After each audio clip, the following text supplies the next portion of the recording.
Rambam, the laws of Nesis Kapayim, of Birchas Kohanim, priestly blessings. So we're in Halacha 7, that the Kohanim, when they bless the people, they should look down, not that they divert their attention because of the seriousness of the blessing, and when they're giving the blessings to the people. Likewise,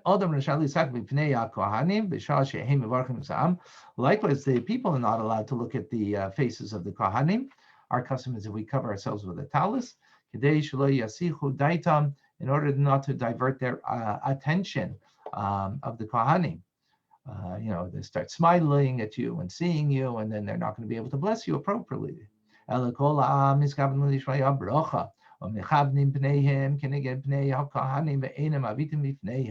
the people, what they should do is attentively listen to the blessings, God's blessings that's coming through them, and should stand face to face with the priest without looking at their faces. Again, if you're under the talis, then that's the preferred way. Halacha 8. There's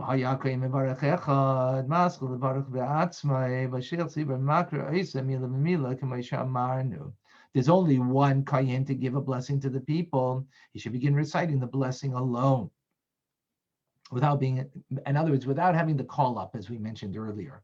But if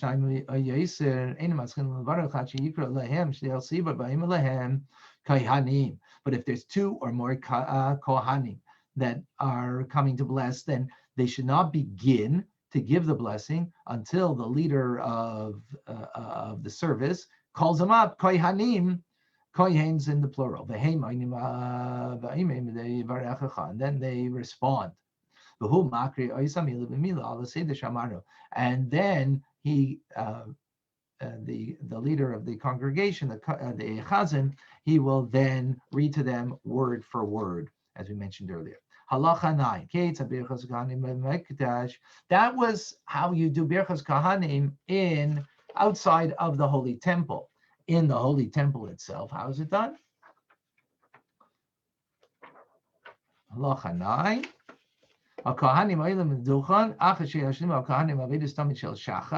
Remember, in the Beis Hamikdash, it's not based on prayer. What's it based on?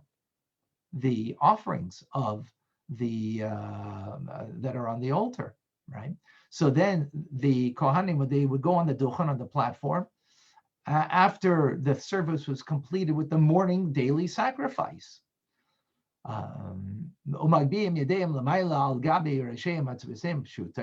And then the Kohanim would lift up their hands above their heads with their fingers extended.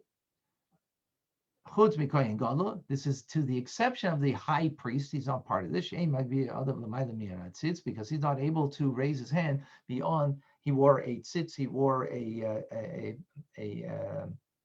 headband over here that's holy, sanctified to God, and he couldn't raise his hands higher than that, which the Kohanim would, because the holiness, this is a greater holiness. Therefore, he would not participate in the Birchas Kohanim.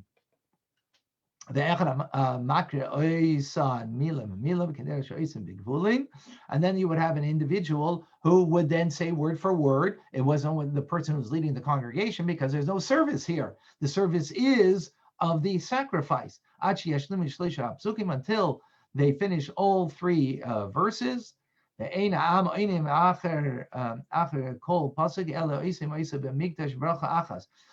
the people, when it's outside of the Holy Temple, after each verse, you would answer Amen. But when it's in the Holy Temple, you wouldn't say 3 times Amen after each verse.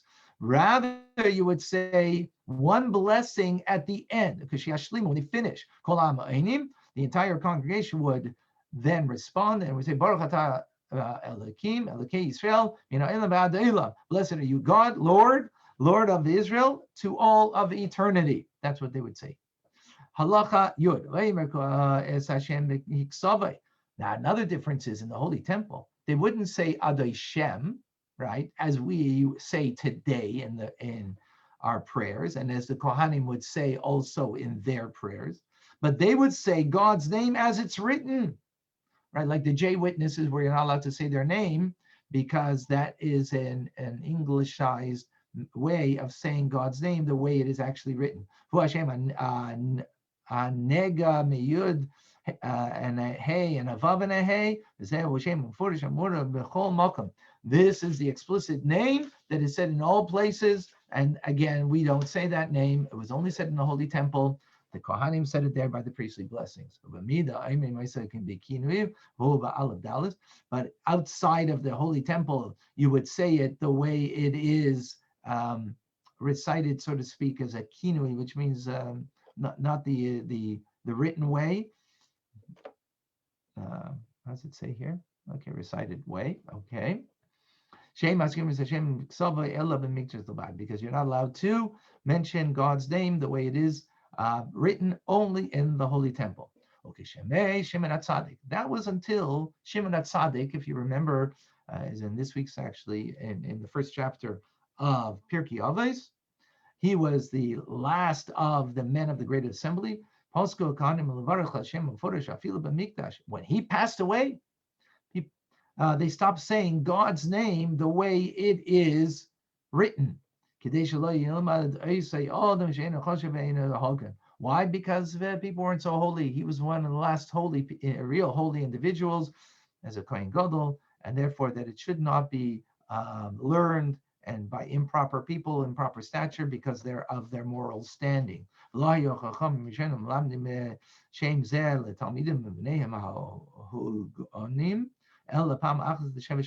This is such a lofty name, the God's name, the way it's written, that the sages, until Shimon HaTzadik, they only taught this name the proper way and the way it's supposed to be pronounced and said only once in 7 years. All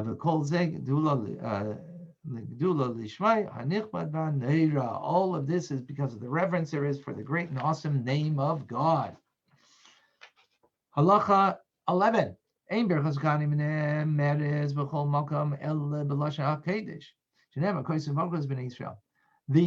priestly blessings, Birchas Kohanim, is only said in the holy language. Other things we said, you could say it in, when we're praying, you could say it in other language, you could say it in English, other language, but not when it comes to the Birchas Kohanim. It has to be said in the original holy tongue. As the verse says, so you will bless the Jewish people. Now, so in these words. And likewise, there are many other instructions that were learned. We have a tradition that we learn from Moses. And they go as far as, so you shall bless, meaning standing. This is how you bless, and others raising your hands. This is how you bless with the holy tongue. Face to face you should bless. This is how you bless. A loud voice. With God's name as it is in the temple.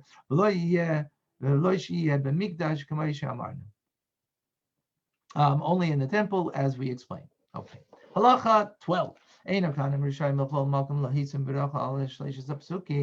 Kohen can't say, I want to be more religious, I want to give more blessings. You can't add to the blessing. So you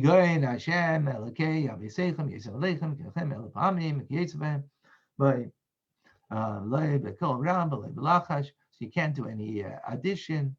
Not whether you're saying it loud voice, not even in a low voice. As it says, do not add to this. When a Kohen goes up to the platform to Duchen, when he is moving his feet to go up, he says something. He says, may it be the will of God, Lord of our fathers, that this blessing which you have commanded us, bless your people, Israel, be perfect blessing, that it not be marred by obstacles or iniquity or from now until eternity. This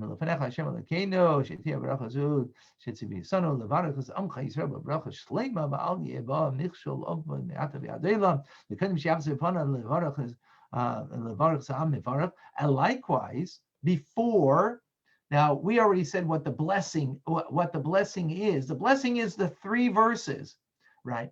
That's the blessing. However, before the blessing, there's also a blessing, right? Because on every mitzvah that you do, they're doing a mitzvah. What's their mitzvah? To bless. So here there's a blessing for the blessing, which is unusual, right? But being that the blessing of Yivrechecha is the mitzvah, So now we have a blessing before that. What is that? Baruch atah Hashem Elokeinu melech haolam asher kiddushanu b'kedushaso shel Aaron v'tzivanu lebaruch zam Yisrael bi'ahava. Blessed be you, God, Lord, King, our Lord, King of the universe, who has sanctified us with his holiness of Aharon, has commanded us to bless the people of Israel with love. Very important thing.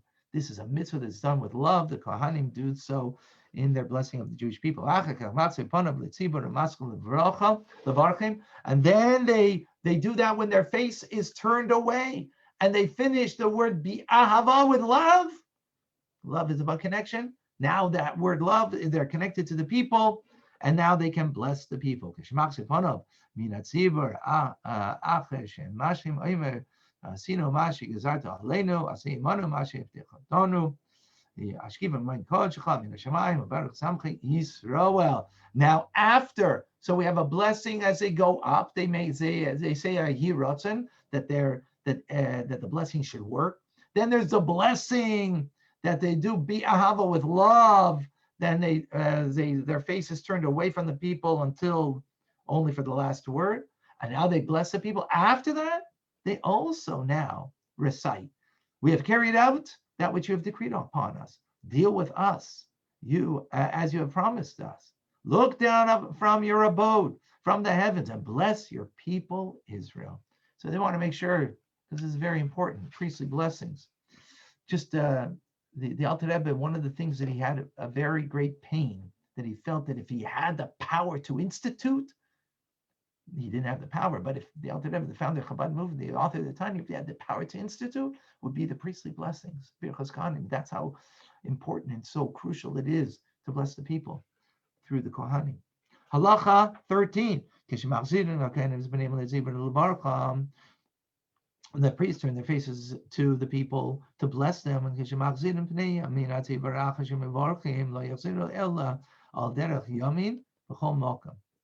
So when they turn, how do you turn? Always to the right, right? When you're turning, always turn to the right.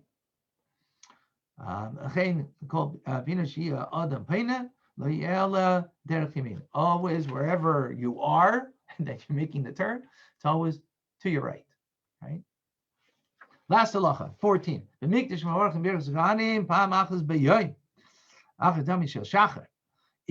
the Holy Temple, they would do the priestly blessing one time in the morning after the offering of the daily offering in the morning. And the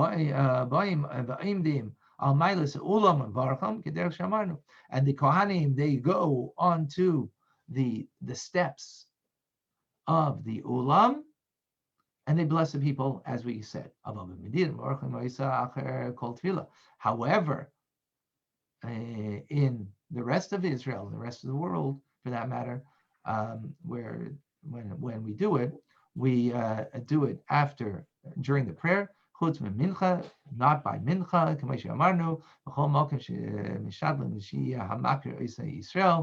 and we always make an effort that it should be an Israel, not a kohen, that should be the one who's giving the word by word. It says, say to them. So there's you that's saying to them, there's a them. You're there, the Kohanim, you're not a Kohen. Because Shein Makrim Mehem is not a Kohen like them. Chapter 15. My dear son Label. Okay. Chapter 15, Halacha Aleph, Halacha number 1. Shisha dvarim meinin nesiyas kapayim. There's 6 things that will hold back a kohen from being able to do this nesiyas kapayim, blessing the Jewish people with this berachas, with this special blessings. So haloshin, va'amumin, va'aveda, va'ashanim, va'yayin, v'tumas yadayim. So these are the 6 things, and we're going to explain each one of them individually. Haloshin, which means the tongue. What does it mean? Ketzad. So ha'ilgim shein maitzin es ha'isias kitikunon. So it's talking about someone that can't pronounce letters properly, and he gives an example. If you use an aleph and an ayin for an aleph, if you interchange the two, oy l'shibailas, you can't say the sh sound, the shin sound, and that's also a problem. The kayetben, and similar to those, ein nesim eskapayim, they do not. Those kohanim should not do birchas kohanim. The kach kivdei peh, and those who are kvad peh have a tongue twist. The kivdei loshen, a tongue twist, or mouth can't pronounce words properly. Shein divreim nikarim, that the words that they say are not legible. are not legibles for reading. I mean, they don't come out clearly. Lakoil for everybody. They shouldn't do these priestly blessings. Number two, halacha beis hamumin, those who have a deformity. So koyin sheyesh mumin bifanav, if there's a deformity in their face or biyadav on his hands, raglov his feet, kegoyin sheyotz ba'is of kumes, his fingers are bent, or yakushais crooked, or shayu yadav ba'akniyais, or if they had white spots on them on his hand, la'yisas kapav, he shouldn't do the priestly blessing. Because the congregation is looking at it. If someone has saliva coming down from his mouth onto his beard, while he speaks, someone's blind, in one of his eyes, he also shouldn't do the priestly blessings. If it was a common person in the community, everybody knows him, everybody's familiar, and won't be surprised looking at him, so to speak. And some of zav mutar. So in that case, it is okay. Because they're not looking at it because they're used to seeing this. If someone's hands are colored, some sort of blue color or a red color, I think, so then he also shouldn't duchen, he shouldn't do the berachas kainim. But if it's something that he gets by working, and many of the community, they have the same job and they also have their hands in that, that kind of color, etc. So mutar, so then it's okay. The fishem stakin by, because they don't look at it. Number three, Gimel. Veda, Ketzad. The third one is a kohen that sinned. So what kind of sin are we talking about? So it says kohen shaharagas hanefesh, a kohen that murdered somebody, and then he writes in brackets afilu b'shkaga, even if it wasn't on purpose. Afal bisha asa tshuva, even if the kohen did tshuva leisas kapov, so then he does not duchen. Shenemar yidechem damim maleu uksivu uvefarischem kapechem alim einay mikem. So a kohen that murdered somebody, even if he did tshuva, doesn't do nesias kapayim. A kohen that served idol, did idol worship, whether on purpose or not, by mistake, etc. Even if he did tshuva, he does not do berachas kainim anymore.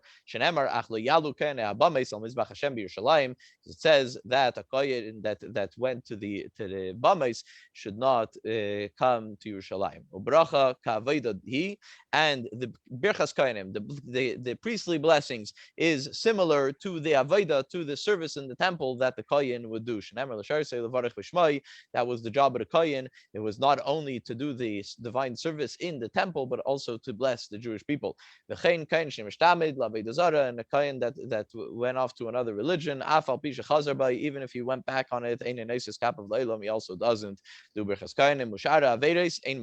But these are the categories of the sins that hold back a kohen from being able to duchen, to do berachas kainim, but all the other sins do not hold him back from being able to bless the Jewish people. Dalid. Number four, Hashanim Ketzad. What does it mean? Years. Kohen nar, a young kohen, meaning before bar mitzvah. Actually, he's even more. Lo yisas kapavad shismal iskana. He should wait until he has a beard. Yayin Ketzad, and the fifth one was wine. What does it mean, wine? So Ketzad mishashasa revius yayin bevasacha. Someone that drank a revius. It's a certain measurement. If I remember correctly, approximately it's 3 ounces. Yeah, a little bit more than 3 ounces in one shot specifically. He does not duchen until the wine passes, until it's not, it doesn't affect him anymore. Since the blessing of the Jewish people is similar to the service in the temple, and in the temple they couldn't serve in the Beis Hamikdash if they drank a revius wine, and so same thing for berachas kain. Shasa revius yain b'shtei pamim. If he did it but in 2 shots, so then or he put water, he diluted it, mutter, then it's okay. But if it was more than a revius, more than 3+ ounces, even though it was poured, even if he drank it in different shots, not all together. He should not duchen, he shouldn't do birkas koyanim until the wine passes. And here the Rambam gives an idea of what a revius is. We know what an ounce is, but etzba'ayim, I think it's 2 fingers squared in height and in width. This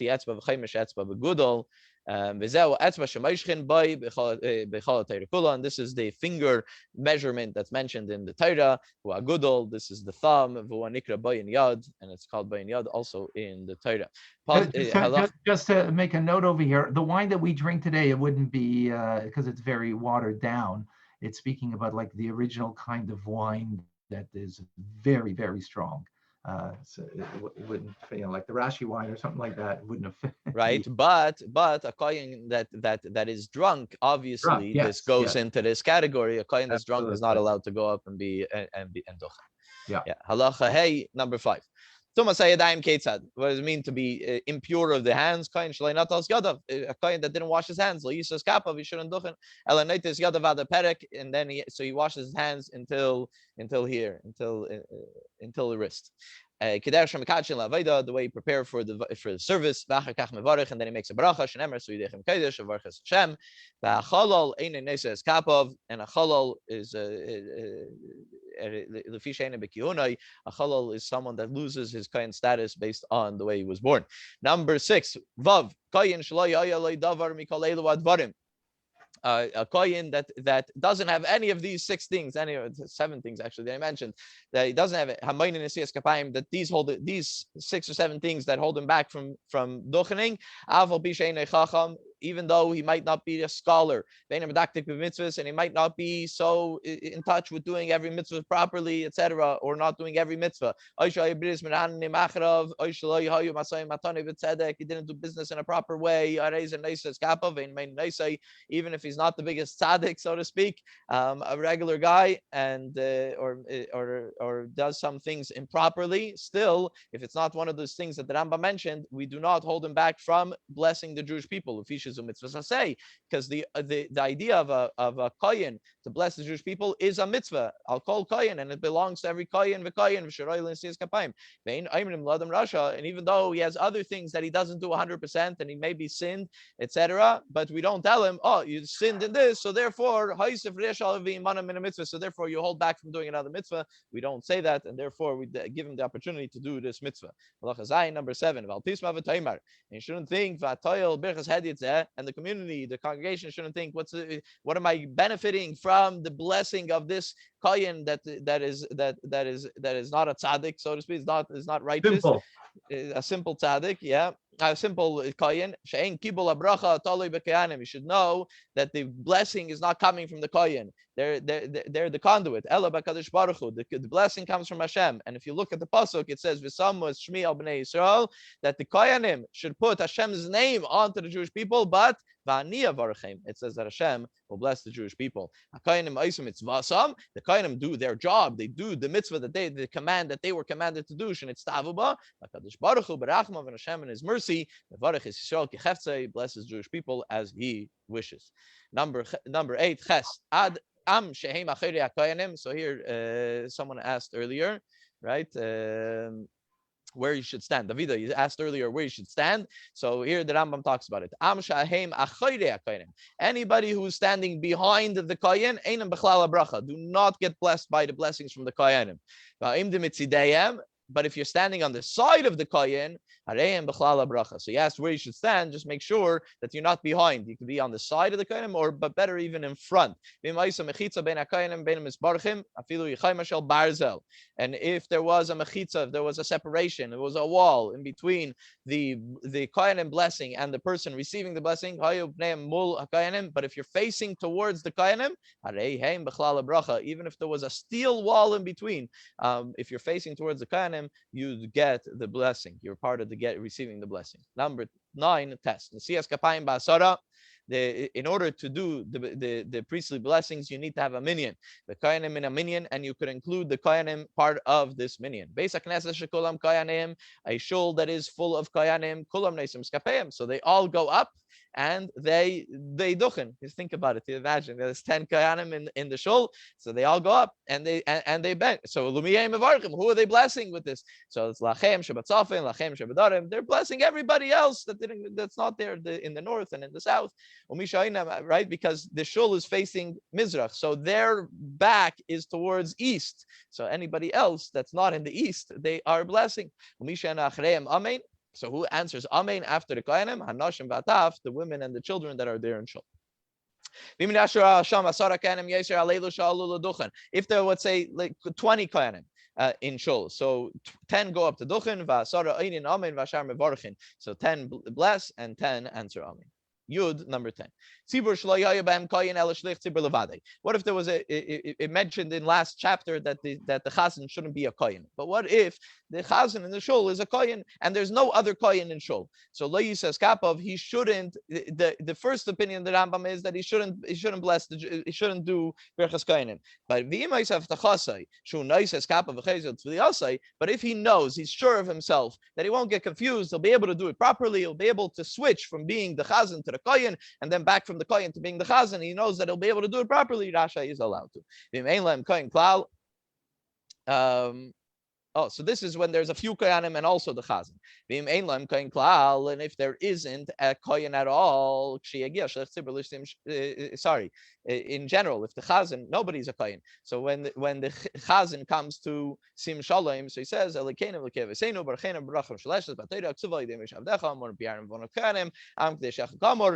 the chazan says, this is the bracha of the koyanim, and he goes on and he says, the v'recha Hashem v'shmerecha, Yerushem panav elecha b'foneka, Yisrael Hashem panav elecha v'yasim Shalom, some Shmuel b'nei Yisrael v'nei Yavarchem, ve'inam einin amen umaschil v'aymer sim shalom, and they continue with sim shalom. So you have to keep in mind that back in the day, you used to say berachas kohanim almost by every tefillah, even during the week.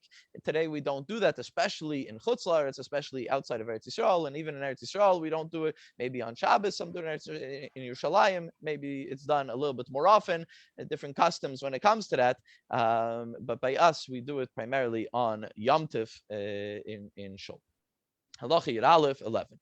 Kohen shenasas kapav beis haknesses v'alach beis haknesses acher. A kohen it was in his shul on and he duchened. He did berachas kohanim in his shul, and then he went to another shul. Matzah tzibur shemisbalin over there was a minyan davening le'gil berachas kohanim, and they did not get to berachas kohanim yet. So nice yadav lem and varchim. So he does berachas kohanim over there as well. A second time. Afilu kamapam b'yom. He could do it many times in a day. Kohen shalayakar raglav mimtaymei lal l'duchen b'shah shamar shliach tzibur tzei. A kohen that's sitting in his place and he doesn't get ready to go up, and the chazan already started the paragraph of Ritzei in the repetition of the Amida, so that kohen does not go up during that prayer service. But if he started getting ready to go up, even though he didn't get to the front of the shul until after the paragraph of Ritzei, he does go up and bless the people with berachas kohanim.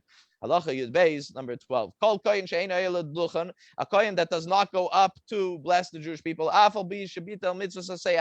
though he doesn't he misses out the opportunity to do this positive commandment, this positive mitzvah. It's really three assays, three mitzvahs that he is over on. Shenemar says in the verse, there's three different ways that it mentions that the kohen should bless the Jewish people. The chol kohen she'einem mevarech einem isbarech, and a kohen that doesn't take the opportunity to bless others doesn't get blessed. The chol kohen hamevarech misbarech, and any kohen that does bless the Jewish people gets blessed. Because it says in the pasuk, as it says in the pasuk, that Hashem will bless those who bless the Jewish people. And with that, with that we finish the halachas of davening, and we're moving along. Moving along to Yosef. Thank you, Label. We're learning now the laws of Tefillin. We're going to learn the laws of Tefillin, Mezuzah, Sefer Torah. Yosef. Moving along to chapter number 3 of today, starting the laws of Tefillin. Hilchos Tefillin Hakdama. Hilchs Tefillin Mezuzah v'Sefer Torah yesh b'chol chamish mitzvahs asev zeh pratan. The laws of Tefillin, Mezuzah, and Sefer Torah contain 5 positive mitzvot. V'zeh pratan. These are the details. Number 1, lias Tefillin al rosh, that you should have Tefillin on your head. Beis l'kasher mayav, to have Tefillin on your hand. Gimel likvo mezuzah piskei sha'arim, to put up fix a mezuzah on your doorpost. Number 4, dale lichtev kol ish sefer Torah la'atzma, every person should write his own Torah scroll. Number 5, lichtev amelach sefer sheni la'atzma k'dei shi'eh lo shnei sifrei Torah ber kol mitzvah elu b'rakim elu, that a king should have a second sifrei Torah, and we will elaborate on these mitzvot. Number 1, Arba Parshias Elu Shehein, the 4 Parshias which are Kadesh Li Vaya Kiviacha, Hashem Shem Sefer El Shmos, which is in the book of Shemos, Shema V'Hayim Shemaya V'Hein Shenichtav V'Fnei Atzmon, they are written on their own. U'Mechapen Oisem Ba'or V'Nikroin Tefillin, and you wrap it with leather, and that's what we call Tefillin. We put on our head and on our arm. Even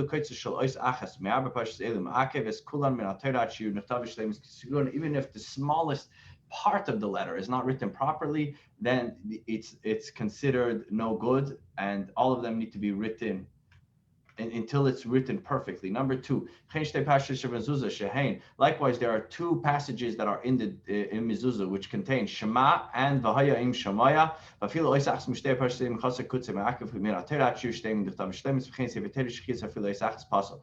Any word or even a part of a letter that is not written correctly makes this mezuzah no good, and likewise in a Sefer Torah, even if the smallest part of a letter is not written properly, the Sefer Torah is puzzle.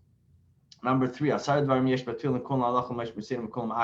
there are 10 requirements for Tefillin, and all of them were given from Moses by Mount Sinai, and they are all necessary. If you even change one of them, then your Tefillin is puzzle, is no good. 2 are in the way they're written, and 8 of them are in how they are covered with the leather and the straps. Here are the 2 that are in the writing that was given by Moses, is that it should be written with ink and it should be on parchment. Now let's get into details. Number 4, how is the ink prepared?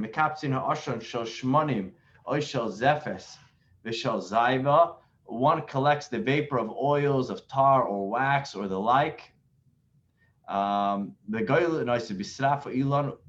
you knead it together with sap from the tree, and a little bit of honey, and you moistened it a lot, and you crush it until it forms into flakes of dried, and then you store it.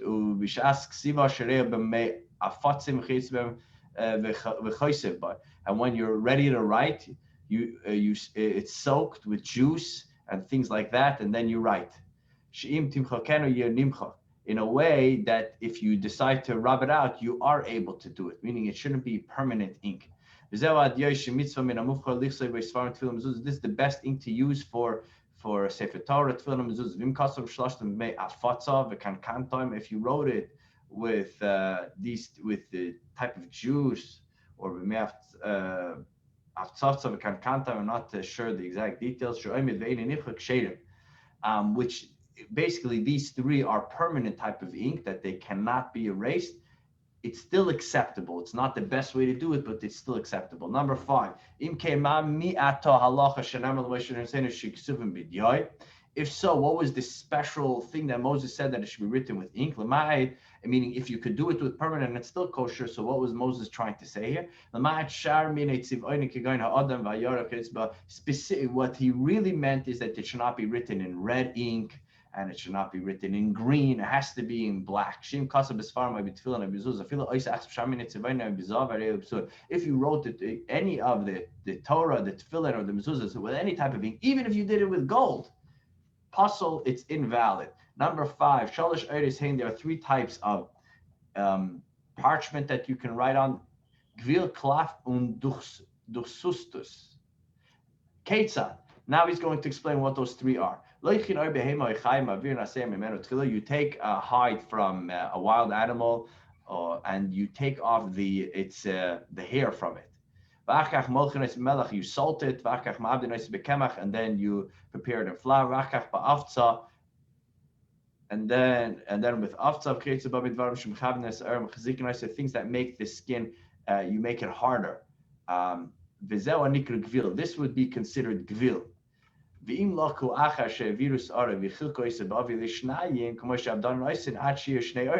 That is if you took, till now we're talking about if you took the skin and you left it whole. That's when we call it gvil. Now what if you took the skin after you took off the hair and you divided it in half? The thinner layer is the one that's closer to the hair, and the thicker part is closer to where the meat of the animal was. And you worked it with salt, afterwards with flour, and afterwards with after. The one that's closer to the hair, the thinner part, is called klaf, and the one that's closer to the meat is called durchsustus. So those are the three types of parchments that you can have. Number 8. Moses said Moses gave over the order that a Sefer Torah should be written on gvil, which means that you only use parchment that you did not split in half. That's the gvil. Because and where do you write? You have two sides. You write it on the outside, on the side where closer to the seir, the hair. And the tefillin should be written on klaf. Klaf was when you split it in half, the one that was on the thinner side, the one closer to the hair. That's where you should write tefillin. And you should write it on the inner side, the one that's closer to the meat. And the mezuzah should be written on the thicker part, which was the durchsustus after it was split in half. And that you write on the outer side, on the part where the hair, closer to the hair. Now, if you switch those around and you wrote on the klaf the place where the hair, on the side where the hair was, or you write on the gvil and the durchsustus where the meat closer to the side of the flesh, then it is invalid.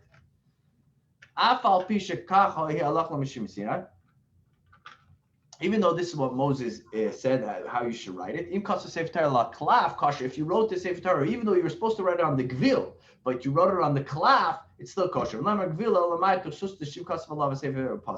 only wrote gvil to say that if it's written on the sustus, that's when it's no good.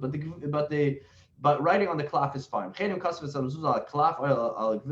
wrote the mezuzah on the klaf or on the gvil, it's kosher durchsustus el mitzvah. Here in this case, it's durchsustus only for the best, but mezuzah can be written on any one of them. Number 10. What type of skin do you use? We should not use a skin of an animal that is not kosher or a bird that is not kosher. You should write it only on the skin of the animals that are tahar, that are pure. Even if those ones died not through slaughtering, which means it doesn't have to be that the animal is 100% kosher, as long as it's pure. Don't write on the skin of fish because of the extra. It has a lot of moisture. Because it will not stop the foul smell. The foul smell. The foul smell, not the extra moisture, but the foul smell of the fish, that does not go away even if you work on it with all the preparations that we have said earlier. Number 11, gvil shel sefer Torah, klaf shel the gvil of the sefer Torah and the klaf shel tefillin, ois shel sefer Torah. Tzarich labed ois lishma has to be when somebody's working on it, has to be that he's doing it for the mitzvah of sefer Torah tefillin. If you just you went to the market and you bought the parchment, that's not good because we don't know that it was done specifically for the mitzvah. If it was done by a Gentile, it's no good. Even if we told them to do it for this mitzvah, it's also no good. Because this person is most probably doing it. He's doing it for his own benefit, not for you. Anything that needs to be done for a specific intent in mind is no good that it's done by a Gentile. But mezuzah does not need to be done with intent in mind, and therefore you could get it from a Gentile. It's only referring to the Tefillin and to the Sefer Torah. Thus, the expensive price. Number 12. Halacha l'Moshe miSinai. The Moses also said that you should only write it with lines. You know, you buy in the paper, you buy in the store lined paper, so that the also the Sefer Torah and the mezuzah had to have lines on it. But Tefillin doesn't need to because they're covered over. You don't have to, when you're writing it, you don't have to look inside. You could just write it off memory because people know this by heart. But a Sefer Torah, you must actually be looking at the chumash that you're writing from while you're writing, even a single letter. Number 13, Sefer Torah, Tefillin Mezuzah Sheksavan Apikarsa Yisar, for a Sefer Torah, Tefillin Mezuzah that was written by an Apikaris, you should burn it. Ksavan Kuti. If An apostate, someone who's a non-believer. An apostate. An apostate. What do you call it? Oh, an apostate Jew. Someone's a non-believer. But you should know someone that's called an Apikoris, an apostate Jew, is a sign of great. You have to earn that title. Actually, better term would be a heretic. A heretic, because that's someone who's like, over and above that is, like you said, learned and knows, and it still goes against. Right, exactly. An Apikoris, a heretic, is an earned title. You can't just say, I'm a heretic. You got to earn it. Right. Where are we holding? Okay, so if a Gentile wrote it, or Yisrael Mumar, or Moiser, or a Jew that betrays Judaism, or Moiser, someone who betrays another Jew, or Moiser, or someone that gives over Jews into Biad Anas, or Biad Anas into a powerful person. Or Eved, a slave, or Isha, or a woman, or Katan, or a minor, or Psulin, it's no good, invalid, Viganezu. But you don't burn. It's interesting. We've by Apikoris, we said a heretic, you got to burn it. Here we say don't burn it. You should still do it in Geniza. It means there is some holiness to it. It's just not kosher. It says that you should bind it and you should write it. Someone that is meant to put it on, he's the one that's meant to write it. If it's in the hands of a heretic and we don't know who wrote it, better take the safer route and just don't burn it, bury it. And if you find it in the hands of a Gentile, it's kosher. Don't buy tefillin mezuzahs or a Sefer Torah from a Gentile for if they're charging you a lot more, is because then they're gonna get used to, oh look, I can make so much money off it, so they may start stealing them. Number 14. Sefer Torah Tefillin Mezuzah Shalom Al Gabi Or Behema Chai VeOif Hatmein Oil Al Gabi Orish Einu Mubadan Oishkas Sefer Torah Tefillin Al Orish Shalai Ibdan Lishman Areil Psulin. A Sefer Torah Tefillin Mezuzah that was written on the skin of an animal or a bird that it's impure, or skin that was not worked out properly, or it wasn't worked on with the proper intent, they are not acceptable. Number 15.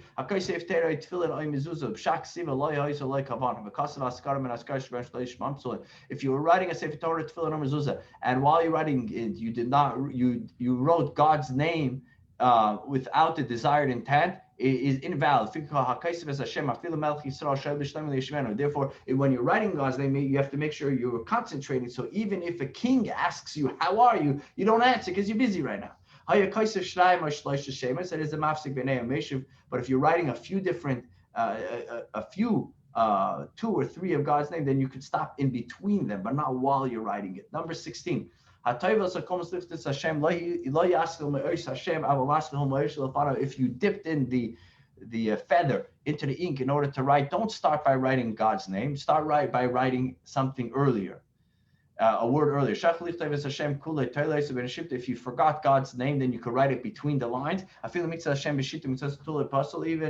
it's a little bit in the line and a little bit out, that's no good. It can't be right. It can't be sticking out. But other words, you can write part of it in the line and then part of it sticking out. All these laws are by Sefer Torah. You're not allowed to, you're not allowed to write even one word above the line. If you made a mistake even with one letter, put it in Shemus, bury it, and start writing a new one.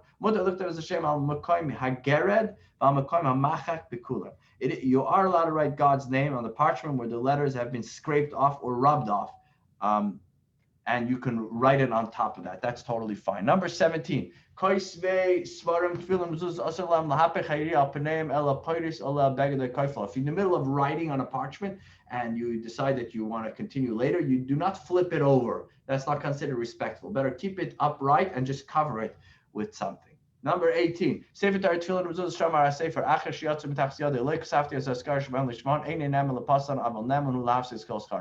A scribe that after he writes a Sefer Torah and he tefillin and mezuzah and he says, you know what, I didn't write it with the proper intent. So he does, that is not going to make it invalid, but it will make it that you do not have to pay him for his work.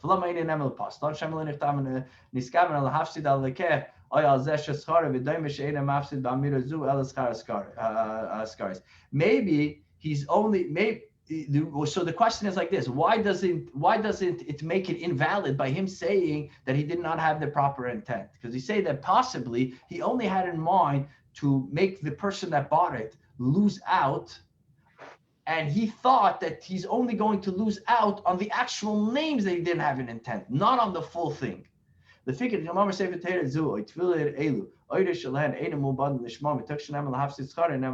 but in a case, because that's only by Hashem's name that were not done intent. So it's only those, he didn't think that he's going to make everything invalid by saying that. But if he does say something that is going to make everything invalid, for example, he says that the parchment was not done properly, that makes the whole thing invalid, then we actually do say that it is entirely invalid. Because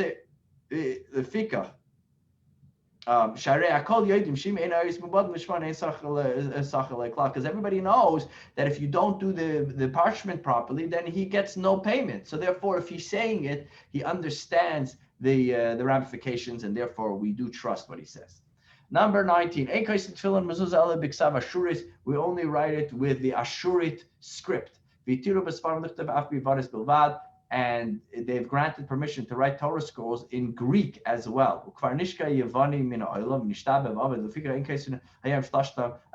But we have forgotten, Greek language has been forgotten in the world, so therefore we only let now to write the Sefer Torah and Tefillin and Mezuzah with the Ashurit script alone. So you have to be very careful that the letters don't touch each other, because any letter that does not have parchment surrounding it is invalid. Any letter that a child, a medium level child, not a child that's brilliant or not a child that doesn't know anything, cannot recognize the letter, it's no good. You have to be careful with the letters, that the yud doesn't look like a vav, and a vav doesn't look like yud, and a kaf, the base a kaf doesn't look like a base, and a base doesn't look like a kaf, like dal, the resh the dal doesn't look like a resh, and resh doesn't look like dal, because those are letters that are very similar. In order to make it that it's very easy for the reader to read. Any parchment that has a hole, don't write on top of the hole. If it's a hole that's very, very small and the ink can write properly on top of it, then you can. You're allowed to write on skin from a bird that was worked properly. If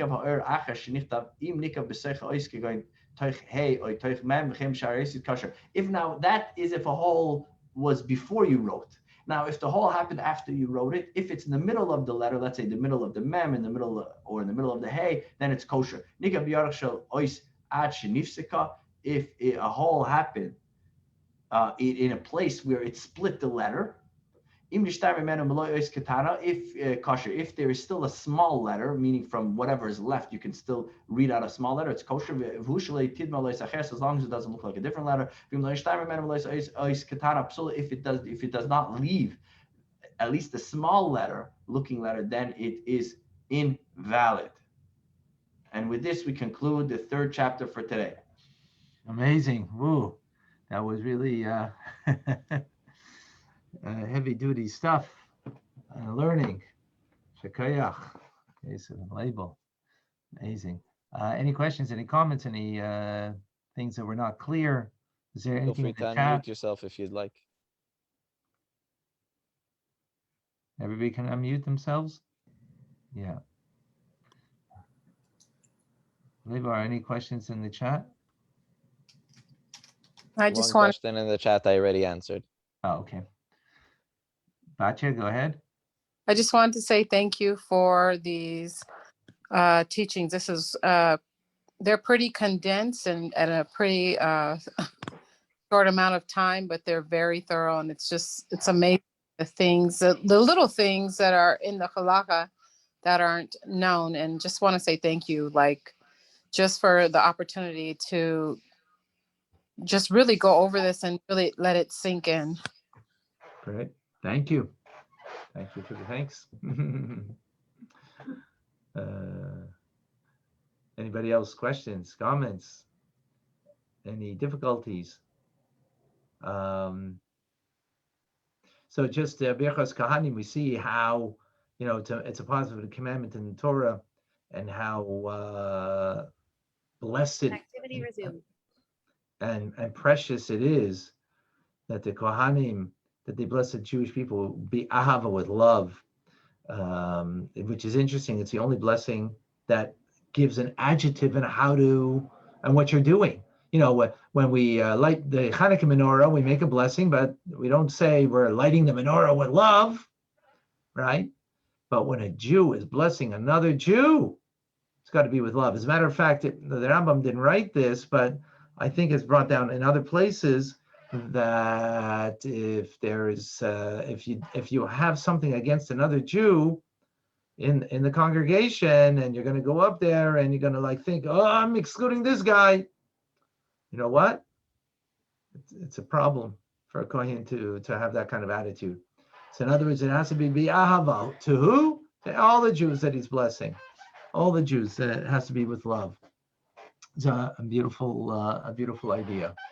The Rambam did not speak about having a talis over the Kohanim.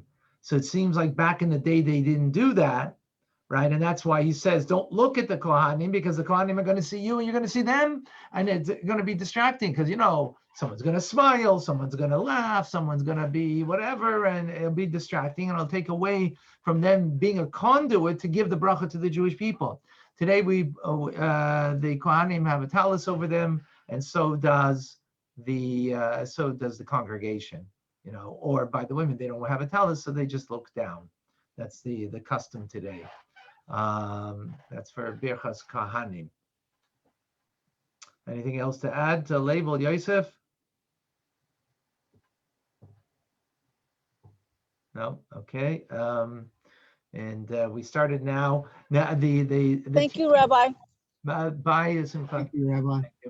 Thank you. Bye, Michael. So the teachings now are going to get a little more technical, as you saw from this last chapter. So we got to hold on strong and hold on tight, and we will do the. We'll try to make it as easy, smooth ride. Even especially some of you are actually driving, so we want to make sure it's a smooth drive. We don't want, God forbid, anything to happen to any of you. Just want you to learn and to grow and to enjoy. So we will, God willing, make it as easy a ride as possible. All right. So I see there's no other questions or comments. Thank you all. I do have a question, but I it's earlier on. I had a question, but you were going so fast. Maybe You I need, have to look. you need a pen and paper so you can write it down. Yeah, I'm gonna have to do it. quickly. I'm Matter gonna of look fact, back on. I need to do that also for some of the thoughts that I have that I need to write it down too. Because you're right, it goes quickly and there's so much information. That's the only way we can make sure to have this done. Write it down. Yeah. All right, folks. Wishing everybody a wonderful Shabbos, a good Chodesh. Thank you all. Rabbi. Shabbat Thanks. shalom, everybody. Shabbat Thank shalom. you. Thank you. Thank you. Shabbat shalom. Chodesh tov. Thank you. Thank you, everyone. Thank you.